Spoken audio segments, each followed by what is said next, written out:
राम राम भाई सारे ने। मैं हूं आपका अपना अशोक सैन और आज बात करेंगे उन बिन बुलाए मेहमानों की जो हमारी रसोई में पार्टी करते हैं और हमें पता भी नहीं चलता।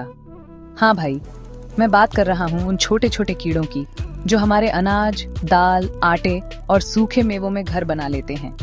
इन्हें कहते हैं भंडारित खाद्य कीट। देखने में तो ये छोटे से होते हैं पर नुकसान इतना बड़ा कर जाते हैं कि पूछो मत। अरे भाई, हमारी मेहनत की कमाई से लाया हुआ राशन ये चुपके चुपके खा जाते हैं। ये सिर्फ हमारा खाना ही कम नहीं करते बल्कि उसकी क्वालिटी भी खराब कर देते हैं। सोचो, आपने बढ़िया खीर बनाने के लिए चावल निकाले और उसमें कीड़े तैर रहे हों, सारा मूड खराब हो जाता है ना? ये कीट न सिर्फ अनाज को खाते हैं बल्कि उसमें अपने अंडे, मल और मरी हुई खालें भी छोड़ जाते हैं, जिससे पूरा का पूरा राशन बेकार हो जाता है। और जो किसान भाई बीज संभाल कर रखते हैं अगली फसल के लिए, उनकी तो पूरी मेहनत पर पानी फिर जाता है, क्योंकि ये कीड़े बीजों की अंकुरण क्षमता मतलब उगने की ताकत को ही खत्म कर देते हैं। तो भाई, आज की इस वीडियो में हम इन दुश्मनों की पूरी कुंडली निकालेंगे। कौन है ये, कहां से आते हैं और सबसे जरूरी, इनसे छुटकारा कैसे पाया जाए। ये मामला सिर्फ साफ सफाई का नहीं है बल्कि हमारी सेहत और हमारी मेहनत की कमाई का भी है। तो कुर्सी की पेटी बांध लो, क्योंकि आज हम इन कीड़ों की ऐसी की तैसी करने वाले हैं, बिल्कुल देसी स्टाइल में। वीडियो को एंड तक देखना, क्योंकि एक एक बात काम की है। अपने यार, दोस्तों और परिवार वालों के साथ भी शेयर कर देना, क्या पता किसकी मदद हो जाए। तो भाई, लिस्ट में सबसे पहला नाम है धान की सुंडी का, जिसे अंग्रेजी में कहते हैं राइस वीविल और वैज्ञानिक लोग बुलाते हैं सीटोफिलस ओराइजी। नाम सुनकर लगता है कोई विदेशी पहलवान हो, और भाई साहब ये है भी वैसा ही। ये छोटा सा शैतान चावल, गेहूं और मक्का का सबसे बड़ा दुश्मन है। इसकी एक खासियत है इसकी लंबी सी सूंड, जिससे ये अनाज के दाने में छेद करके अंदर का सारा माल सफाचट कर जाता है। और सिर्फ खाता ही नहीं है बल्कि उसी दाने के अंदर अंडा भी दे देता है। सोचो कितना शातिर है ये। बाहर से दाना ठीक ठाक दिखेगा पर अंदर ही अंदर पूरा खोखला। इसका जो जीवन चक्र है ना, उसे होलोमेटाबोलस कहते हैं। मतलब ये अंडा, फिर लार्वा, फिर प्यूपा और फिर जाकर पूरा कीड़ा बनता है। ये लार्वा ही है असली खिलाड़ी, जो दाने के अंदर बैठकर उसे खाता रहता है और बड़ा होता है। जब ये पूरा कीड़ा बन जाता है तो दाने में छेद करके बाहर निकलता है और दूसरे दानों पर हमला करने के लिए तैयार हो जाता है। और ये फैलता इतनी तेजी से है कि अगर आपने ध्यान नहीं दिया तो कुछ ही हफ्तों में चावल की पूरी बोरी को पाउडर बना देगा।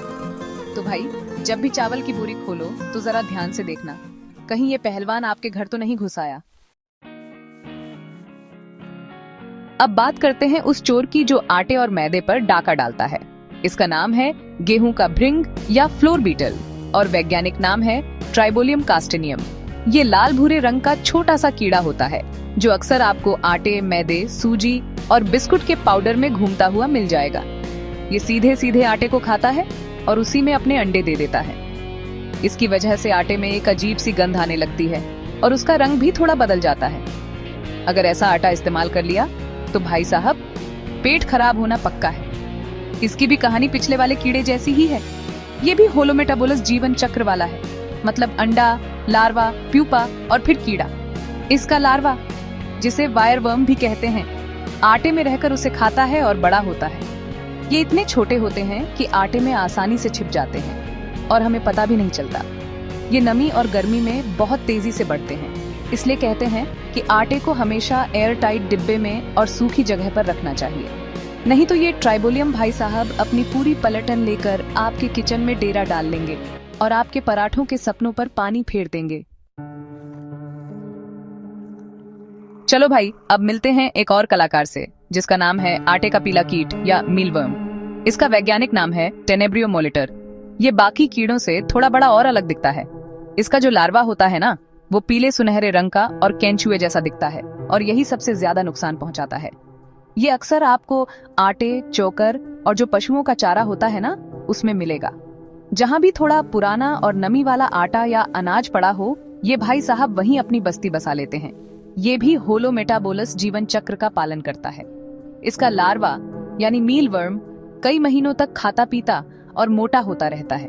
ये सिर्फ खाता ही नहीं बल्कि अपने मल और मरी हुई खाल से पूरे चारे को खराब कर देता है। अगर ऐसा चारा जानवर खा लें तो वो भी बीमार पड़ सकते हैं। कई लोग इन मीलवर्म को पालते भी हैं, मछलियों और पक्षियों को खिलाने के लिए, लेकिन जब ये बिना बुलाए हमारे किचन या गोदाम में आ जाए तो ये मेहमान नहीं बल्कि एक बड़ी मुसीबत बन जाते हैं। तो ध्यान रखना, घर में कहीं भी चौकर या जानवरों का दाना खुला न पड़ा हो। अब तक हमने भृंग और सुंडी की बात की, अब बारी है एक उड़ने वाले दुश्मन की। इसका नाम है खटमल या ग्रेन मॉथ और वैज्ञानिक नाम है सिटोट्रोगा सेरियालेला। ये एक छोटा सा पीले भूरे रंग का पतंगा होता है जो रात में रोशनी की तरफ भागता है। ये खुद अनाज को नहीं खाता, लेकिन इसकी जो अगली पीढ़ी है यानी इसका लार्वा, वो है असली विनाशक। ये पतंगा सीधे अनाज के दानों के ऊपर अपने अंडे चिपका देता है, खासकर धान, गेहूं और मक्का के दानों पर।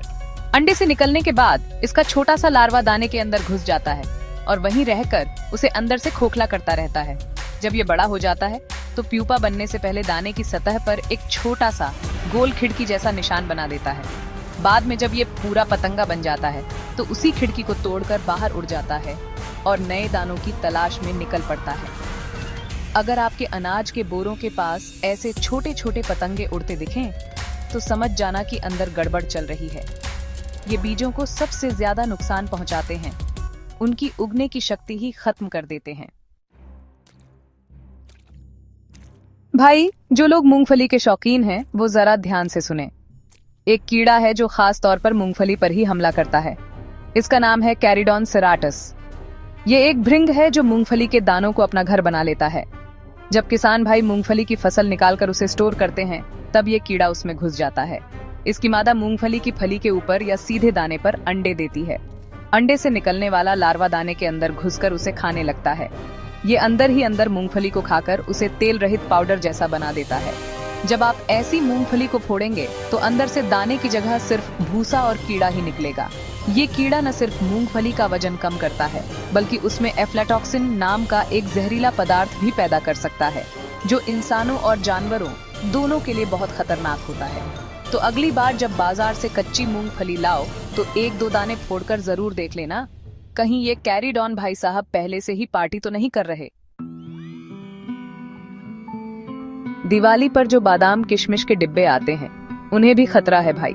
एक कीड़ा है जिसे इंडियन मील मॉथ या सूखे फलों का कीट कहते हैं। इसका वैज्ञानिक नाम है प्लोडिया इंटरपंक्टेला। ये एक पतंगा है जिसके पंखों का अगला हिस्सा पीला सा और पिछला हिस्सा तांबे जैसा लाल भूरा होता है। ये सूखे मेवों जैसे बादाम, अखरोट, किशमिश, खजूर के अलावा अनाज, चॉकलेट और मसालों पर भी हमला करता है। इसका लार्वा ही असली मुसीबत है। ये खाने के ऊपर एक रेशमी जाला सा बना देता है और उसी जाले के नीचे छिपकर खाता रहता है। आपने कभी कभी डिब्बे में रखे मेवों के ऊपर जाले या गुच्छे बने देखे होंगे, वो इसी की करामात है। ये न सिर्फ मेवों को खाता है बल्कि अपने जाले, मल और मरी हुई खाल से उन्हें पूरी तरह गंदा और खाने लायक नहीं छोड़ता। ये गर्मी के मौसम में बहुत तेजी से फैलता है, तो अपने महंगे वाले ड्राई फ्रूट्स को बचाने के लिए उन्हें हमेशा फ्रिज में या कसकर बंद डिब्बे में ही रखना, वरना ये प्लोडिया पतंगा आपकी सेहत और जेब दोनों पर डाका डाल जाएगा। और भाई, अब बात करते हैं उस कीड़े की जिसे भारत में क्वारंटाइन पेस्ट का दर्जा मिला हुआ है। मतलब अगर ये किसी गोदाम में मिल गया तो पूरे गोदाम को सील कर दिया जाता है। इसका नाम है गुजिया कीट या खपरा बीटल और वैज्ञानिक नाम है ट्रोगोडर्मा ग्रेनेरियम। ये दुनिया के 100 सबसे खतरनाक आक्रामक कीटों में से एक है। ये गेहूं, चावल, जौ और दूसरे अनाजों को भयानक नुकसान पहुंचाता है। ये बहुत ही सूखी और गर्म परिस्थितियों में भी जिंदा रह सकता है। इसकी सबसे खतरनाक बात है इसका लार्वा। ये बहुत ही ढीठ होता है। अगर इसे खाना न मिले या हालात ठीक न हो तो ये बिना खाए पिए कई सालों तक जिंदा रह सकता है और जैसे ही इसे दोबारा खाना और सही तापमान मिलता है ये फिर से एक्टिव हो जाता है। इसका लार्वा दानों के भ्रूण वाले हिस्से को सबसे पहले खाता है, जिससे बीज की अंकुरण क्षमता पूरी तरह खत्म हो जाती है। इसीलिए अंतर्राष्ट्रीय व्यापार में इस कीट को लेकर बहुत सख्ती बरती जाती है ताकि ये एक देश से दूसरे देश में न फैल पाए। ये सच में भंडारित अनाज का एक आतंकवादी है। तो देखा भाई लोगों, ये छोटे छोटे कीड़े कितनी बड़ी सिरदर्दी हैं। ये न सिर्फ हमारा राशन खराब करते हैं बल्कि हमारी सेहत के लिए भी खतरा है। लेकिन घबराने की कोई बात नहीं, हर समस्या का समाधान होता है। सबसे जरूरी है साफ सफाई और सही भंडारण। अनाज को हमेशा सूखी, ठंडी और साफ जगह पर एयरटाइट कंटेनरों में रखें। नीम की पत्तियां या लौंग जैसी घरेलू चीजें भी कीड़ों को दूर रखने में मदद करती हैं और बड़े स्तर पर गोदामों में वैज्ञानिक तरीके अपनाए जाते हैं, जैसे फॉस्फीन फ्यूमिगेशन, जिसमें एक गैस का इस्तेमाल करके कीड़ों को जड़ से खत्म किया जाता है। अब जो मेरे भाई बहन किसी परीक्षा की तैयारी कर रहे हैं, वो कुछ बातें गांठ बांध लें। धान का सबसे आम कीड़ा है सीटोफिलस औराइजी। आटे में सबसे ज्यादा मिलता है ट्राइबोलियम कास्टेनियम।